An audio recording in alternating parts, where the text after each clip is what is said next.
Michael Jackson's Thriller album. Stories in the Room. This is Michael Jackson's Thriller album, Stories in the Room.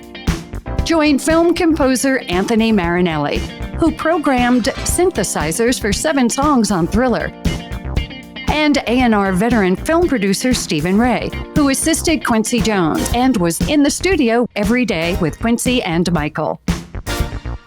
Michael Jackson's Thriller album, Stories in the Room. I'm Anthony Marinelli with my longtime close friend and co-host, Stephen Ray, bringing you the real stories directly from the talented people in the room with us during the making of Thriller, the greatest selling album of all time. So, yes, I was talking about how Quincy only knew me as a saxophone player, a woodwind player. He knew from the one record or what I guess Harvey, people started talking around town, hey, you got to hear this horn section, this rhythm section, Seawind. And somebody told Quincy, I'm sure Harvey, because Harvey was Quincy's drummer at that time too. And we've kind of become the talk of the town. This original band is here, are from Hawaii, the hell is, which was, we had assembled in Hawaii. And so we get the call as the horn section, go in, it's Jerry and I and Kim and Bruce Fowler. We do that session on, I heard that. Then the Wiz, we did that, and I'm pretty sure Bill was on that. I'd have to check that. There might not even be trombone on that, which amazed me. I think Jerry just told me that recently. Ease on Down the Road is Chuck Finley and Jerry Hayes, 2 slide trumpets. Ease on down the road, go, with slide trumpet, which is a very unusual thing that Quincy got a huge kick out of. Right. 2 slide trumpets, me and Kim, I believe. So then pretty soon after that was the Brothers Johnson Blam record. So we do the horns. Quincy calls Jerry and says, look at George, I can't get George Duke. George Duke was Quincy's guy for synthesizers and a lot of road stuff, obviously. This is 79, 80. I'm pretty, I know I'm in the ballpark there. No, you are. You're right. That's the right year. Yep. I think I got the chronology right. So Quincy says, who should I get on keyboards? I can't get George Duke on, I'm like, George is top of the heap. George is one of my huge idols. I get to work with. He produced Seawind later on. I mean, mind-blowing to me to this day. I was listening to George in Hawaii going, the aura will prevail. Well, how the hell is he doing that? And Jerry says, well, Quincy, you should call Larry. He went, he plays keyboards? He plays keyboards like that? And he went, give him a try. And then, to this day, Jerry and Quincy are, they're as close. They're very close. They talk a lot. I feel like I don't have that exact same personal relationship with Quincy. Of course I have a personal. I called him not long ago about something and actually had an ask, but I played at his 85th birthday party, right. On the broadcast thing. Jerry was the guy that was doing all the arrangements. He's the note guy for Quincy, for rhythm sections and for horns, a lot of it. I mean, Greg has done a lot too, but of course, he and Jerry being former trumpet players, they're just like, they're real brothers on a different level. Yeah. And so Jerry's word carries a lot of weight. And I, to this day, of course, I'm thankful to Jerry. But so I get the call and I go, okay, Jerry thinks I can do that. I didn't lack for confidence, but like all young guys, I'm 29 at the time, haven't been in town 4.5 years or something.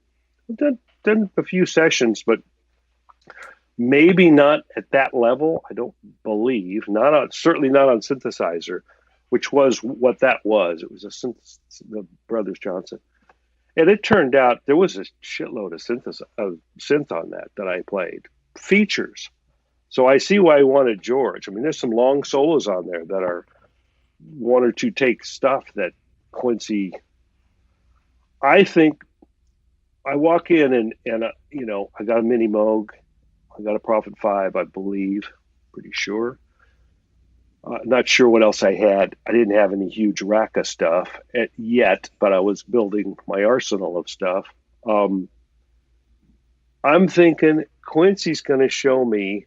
See, I'd been in the horn section and Jerry's arranging and Quincy's like going, what about this voicing? And we're working it out that way. And that was my only experience with Quincy, which was vast, and I'd played maybe a solo or two for Quincy here and there on sax.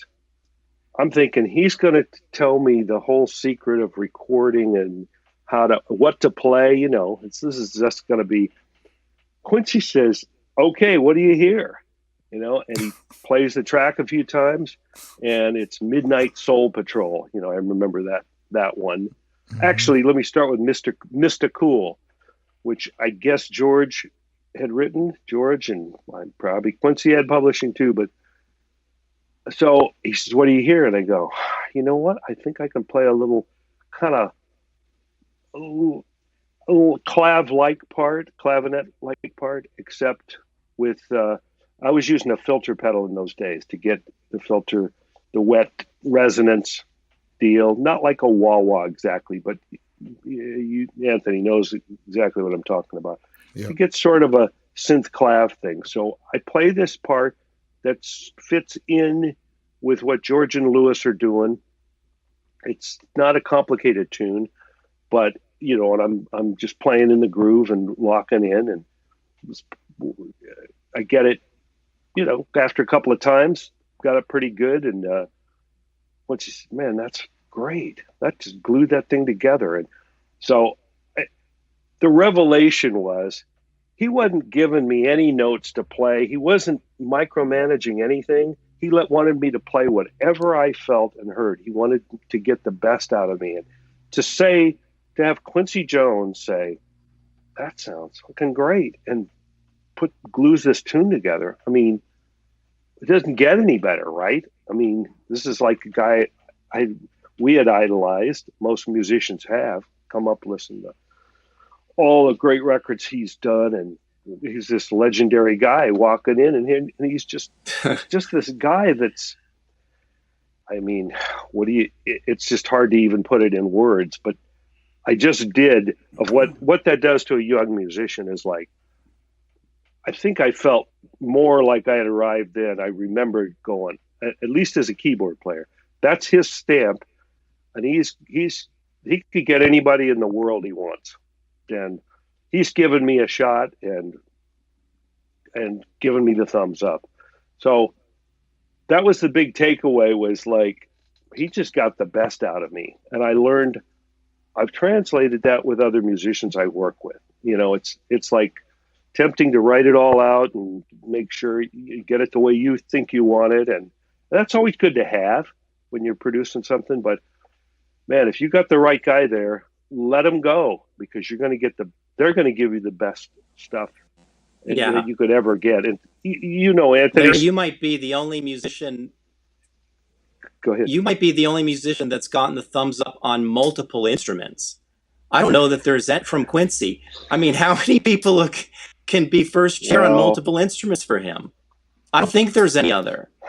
I don't think so either. Yeah, I don't think so either. I think that's a rare. It's not like a double going from. It's not like in the saxophone family, or like switching over to clarinet or flute. You went over to keyboards. You invaded. That's incredible. Yeah. Yeah, and I'll tell you how I got there. How I got to really making a multi-instrumentalist be, not be a hack on any of my. I wanted to be top liner. I wasn't going to do it, so I committed myself to the hours. But what the genesis of that was when I got to it, the first week I was in Indiana University, a guy pulls me into a practice room that I just met, and he says, listen to this. This guy was here last year, and he plays me 10 minutes of a saxophone player, a bass player, no drummer, and a keyboard player. They're in a practice room. And I guess it was I don't know where he got this tape. And I'm listening to this and I'm going, holy fuck, I'll never attain this level. You know, and I'm already listening to Coltrane and Cannonball. In my head, I think I'm going to get up there, right? In my head. I hear this, and they said the guy was 19 when he played this. And it turns out it was Michael Brecker, okay? Right. Now, anybody that knows anything about Michael Brecker, oh yeah, technically he's taken the saxophone to another level. He's pretty inarguably on one level the greatest technician, certainly, and an amazing musician, incredible human being. Yeah, He became a friend of his, and I still idolize Michael to this day in his playing. I thought in my head at that point, I'm 20 years old, and I go, this guy was here last year. There's got to be 50 guys at this level, or 100 all over the world. Join us for the next episode of Michael Jackson's Thriller album, Stories in the Room, with your hosts Anthony Marinelli and Stephen Ray. Watch our extended interviews on youtube.com/@StoriesInTheRoom. Audio-only interviews are available on all podcast networks. Follow us on Facebook, Instagram, and TikTok @StoriesInTheRoom. For the latest news and links, visit the website, StoriesInTheRoom.com. This podcast is produced by Christian D. Bruun and David Wolf, recorded by Audivita Studios. Additional recording by Ben Rackless. Edited by Jay Spang and Sean Hedinger. Music by Anthony Marinelli and Stephen Ray. Michael Jackson's